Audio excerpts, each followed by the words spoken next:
Sempre bom estar com os irmãos, sempre bom abrirmos a palavra, estudarmos o que Deus tem para nós, com os irmãos aqui, na nave da igreja, no templo, os demais, pela internet, nesse dia sagrado, nessas horas sagradas, podermos entender um pouco mais sobre o infinito amor de Deus. Antes da pregação, que não vai ser muito fácil, muito simples, nós teremos a ordenação de um ancião, o irmão Enio, a quem convidamos para vir à frente, e dois diáconos, o irmão Francisco e o irmão Antônio. Isso, fica um pouquinho longe, porque eu estou sem a máscara, para vocês se protegerem. Pode vir, irmão Francisco e o irmão Antônio. Vocês sabem que é uma coisa especial ter sido escolhido pela igreja, não somente para liderar, mas também receber a ordenação, no sentido de que a igreja está aceitando a liderança de vocês, está querendo a liderança de vocês, e pelo Espírito de Deus dando autoridade a vocês para orientarem, para dirigirem, se precisar, corrigir a igreja e exortar também. Tão bom ver que de uma maneira voluntária, amorosa, a igreja escolheu vocês para exercerem essa liderança. O pastor é transferido de uma igreja para outra, pela organização, então a igreja não se envolve nesse processo, né? Então, mas vocês aqui na igreja local têm essa alegria de saber do reconhecimento da igreja, pelo testemunho que vocês dão e pelo trabalho que vocês já têm feito aqui nessa congregação, né? Eu gostaria de ler um texto aqui para a nossa reflexão, também de modo especial ao ancião e aos diáconos. Eu diria para vocês que em algum momento da vossa vida, quando enfrentarem alguma crise, ou tiverem alguma tentação em relação a qual a maneira melhor de administrar a igreja, voltar a esse texto. Ler, meditar, orar, falar com Deus. Então, esse texto aqui, ele é uma orientação muito ampla e forte para todo aquele que quer exercer uma liderança espiritual ou que foi escolhido pela igreja para exercer essa liderança. O texto está na carta do apóstolo Pedro, na primeira carta. Deixa eu localizar aqui para nós lermos. Primeira carta de Pedro, capítulo, deixa eu ver aqui, qual capítulo vamos ler? Capítulo 5, a partir do verso 1. O texto diz assim: aos presbíteros que estão entre vós, admoesto eu, que sou também presbítero com eles, e testemunha das aflições de Cristo, e participantes da glória que há de se revelar. Apacentai, aqui vem as orientações, apacentai o rebanho que está entre vós, tendo cuidado dele, não por força, mas voluntariamente, nem por torpe ganância, mas de ânimo pronto, nem tendo domínio sobre a herança de Deus, mas servindo de exemplo ao rebanho. E quando aparecer o sumo pastor, alcançareis a incorruptível coroa de glória. Veja, Pedro está dizendo aos que pastoreiam a igreja juntamente com ele, que quando o grande pastor, o sumo pastor, eu diria, o verdadeiro pastor, voltar para buscar as suas ovelhas, ele vai dar a recompensa incorruptível, em uma coroa de glória, àqueles que lideraram a igreja, foram assessores, ajudaram-no a cuidar do rebanho. Esta é uma posição de muita importância e de muita relevância para a igreja. Mas eu gostaria de pensar um aspecto importante aqui. Em São Mateus 23, verso 8, Jesus falou assim, todos vós sois irmãos. Existem funções diferentes da igreja, e funções que só podem serem exercidas com os plenos direitos e a todas as atividades e todos os aspectos, se houver a ordenação. É o caso do diaconato, do ancianato, na igreja local, o ministério da igreja igreja mundial. Ou partindo da associação, união, mas a ordenação de então deixa eu esclarecer um pouquinho mais. A ordenação de um diácono e de um ancião é para a igreja a qual ele é membro e no período em que ele foi escolhido como tal.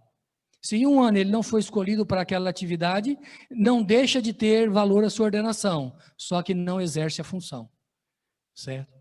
Então, a ordenação de um ancião e de um diácono é uma ordenação local para a atividade a igreja a qual ele pertence e que foi eleito, certo?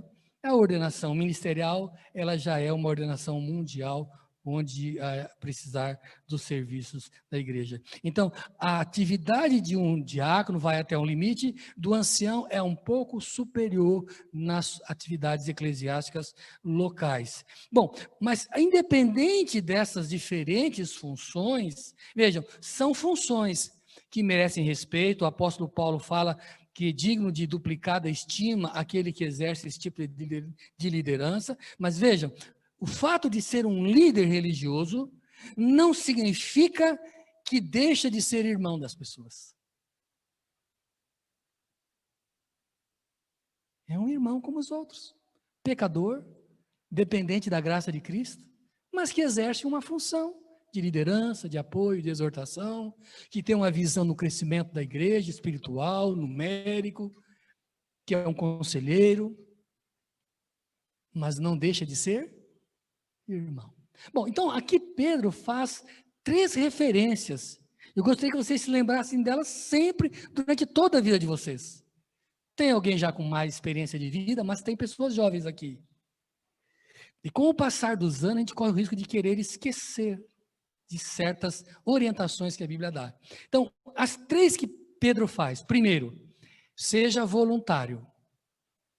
É uma liderança voluntária. Você se dispõe voluntariamente a fazer aquilo. Não é uma obrigação, uma imposição. O dia que você, para ser um ancião, um diácono, o fizer por uma questão de se sentir premido pela situação, ou porque não tem mais pessoas, ou porque já está há tantos anos, eu vou dizer uma coisa para vocês. Às vezes, a pessoa responsável pela sobrecarga que ela tem é ela mesma. Porque não treina, não compartilha, não delega, não ajuda outras pessoas a aprenderem. Então, por muito tempo ela fica sozinha, exercendo uma função e não se preocupa em treinar, e ensinar e dar oportunidades. Isso é uma coisa, essa comodidade nessa função é meio perigosa. Então, Pedro fala assim, seja voluntário, não é por obrigação, não é porque a igreja está impondo, não é porque não tem outro. É voluntário. O dia que perder essa voluntariedade, pode entregar a função. Deus não precisa disso. Se faz para Deus, se faz por alegria. Primeiro ponto, voluntariedade. Segundo ponto, não por torpe ganância. E nós temos uma bênção na igreja adventista, porque nem ancião, nem diácono, nem pastor se sentem tentados a lidar com as finanças da igreja. Eu tenho um relatório de tudo que entra de recibo que é emitido, eu posso acompanhar pelo sistema. Mas não passa 1 centavo das ofertas, dos dízimos dos irmãos, não passa em minhas mãos. E não passa na mão do ancião, não passa na mão do diácono. Então, a parte financeira, a parte das ofertas, os dízimos, isso é tratado pela pessoa designada por isso, pela igreja. O pastor não precisa se preocupar e também com nada na sua vida particular, porque a igreja lhe dá os devidos proventos e está tudo certo. Então, mas Paulo fala aqui para pessoas que talvez estivessem próximas dessa situação, né? Que quisessem levar alguma vantagem financeira ou outro tipo de vantagem, talvez favores, essas coisas, né? Paulo fala, olha, que não seja por ganância, torpe ganância. E aqui, além desses 2 itens aqui, ele apresenta ainda um terceiro item, além de ser voluntário, não ser por ganância, não ter domínio sobre a herança de Deus. Quem acompanhou a lição viu que em determinado momento o pastor falou de líderes religiosos do passado, no contexto lá de Jesus, em que as pessoas exerciam autoridade sobre a vinha, tomando posse da vinha. A vinha é do Senhor, a vinha não é nossa. O pastor é Jesus. Quem morreu na cruz foi Jesus. Quem ressuscitou ao terceiro dia, ascendeu ao céu, enviou o seu Espírito e deu a missão para a igreja foi Jesus. O risco de começar a se colocar no lugar de Jesus é grande. Quando for administrar a igreja, administre sobre as orientações bíblicas e sobre as regras da igreja. A igreja tem regras para tratar de todos os assuntos que envolvem a sua administração. Eu não posso, como pastor, o que eu acho, sou líder da igreja, é a regra. Eu não posso, como ancião da igreja, não, eu penso assim, a igreja vai fazer assim. Não é assim.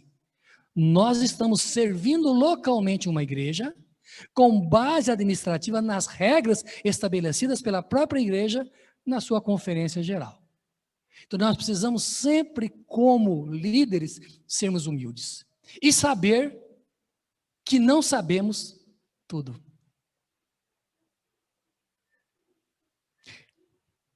Vocês sabem que eu tenho uma trajetória que não é muito curta na igreja, né?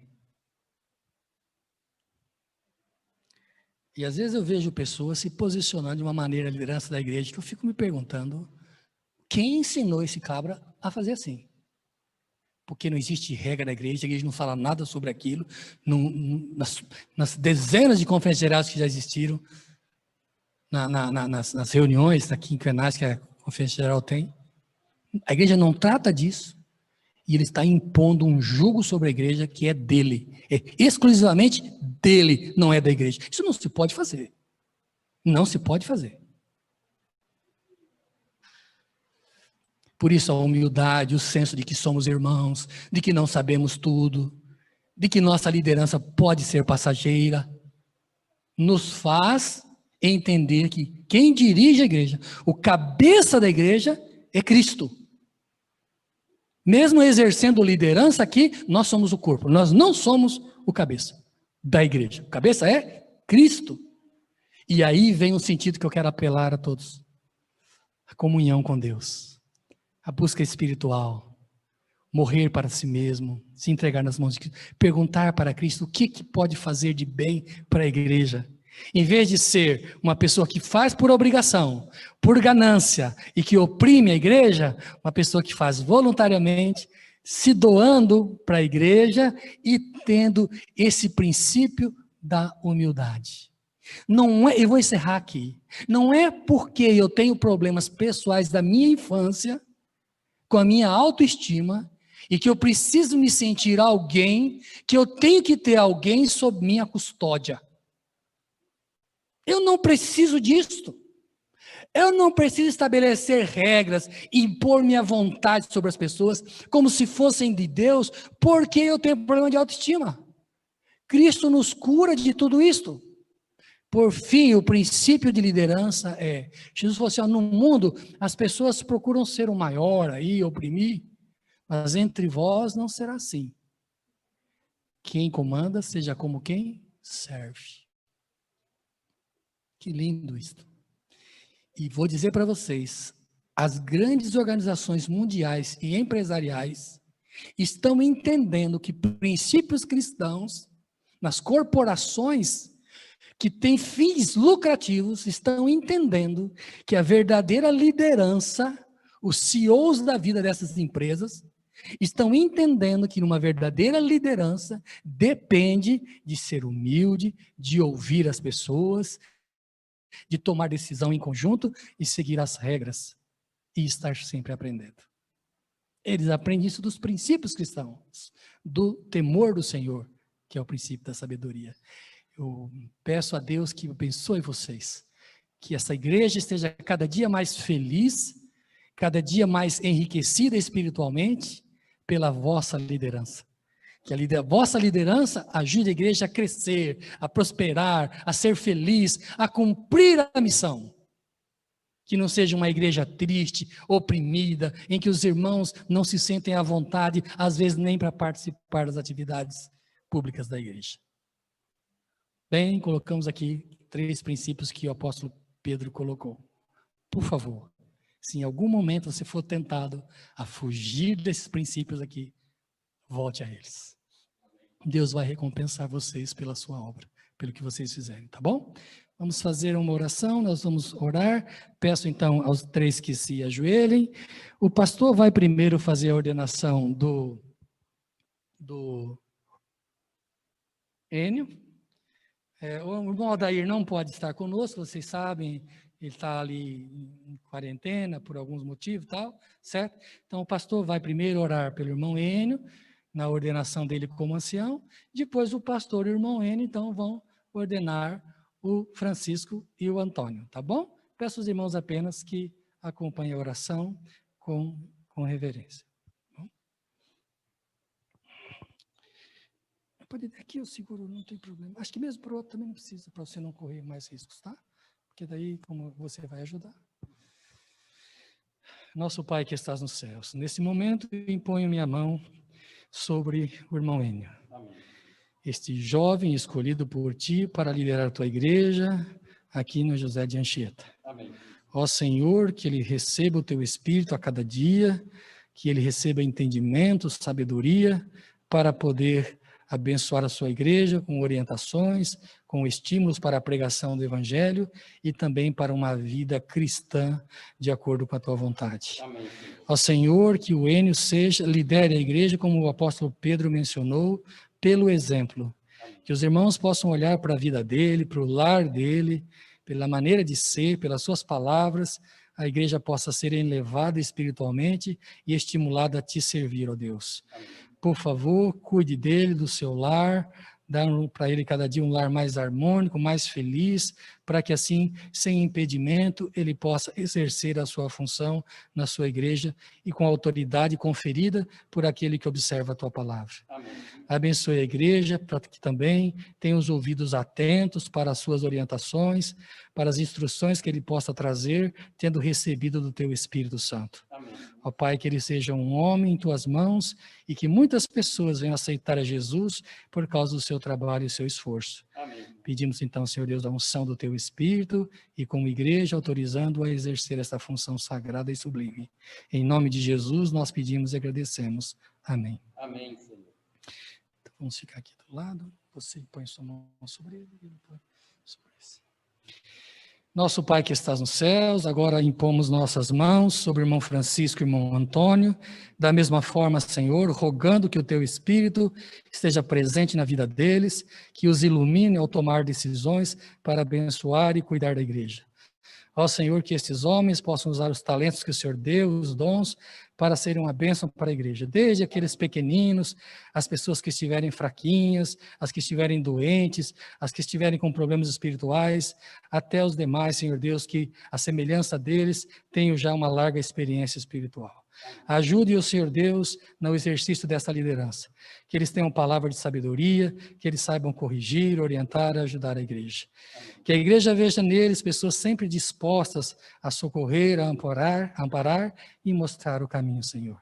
Que esses homens também, Senhor, tenham autoridade da sua igreja para poderem exercer essa função sem nenhum constrangimento. Abençoe também os lares respectivos para que, vivendo em paz e feliz, trazendo os filhos sob a sujeição do Senhor e uma vida conjugal coerente, eles possam ter autoridade para ensinar a tua igreja também. Ó Pai de amor, preserva a saúde deles e, acima de tudo, a fé.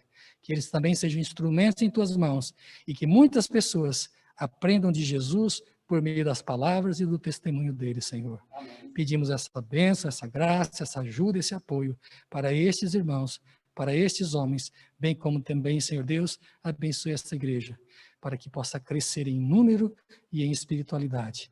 E assim, quando Jesus voltar e dar a recompensa aos líderes, também as ovelhas possam receber a sua recompensa por ouvirem os seus líderes e juntos, Senhor, unidos na fé, colocarmos acima de tudo o teu reino e a tua vontade. Amém. Pedimos essas bênçãos e agradecemos em nome de Jesus. Amém, Senhor. Amém. Muito bem.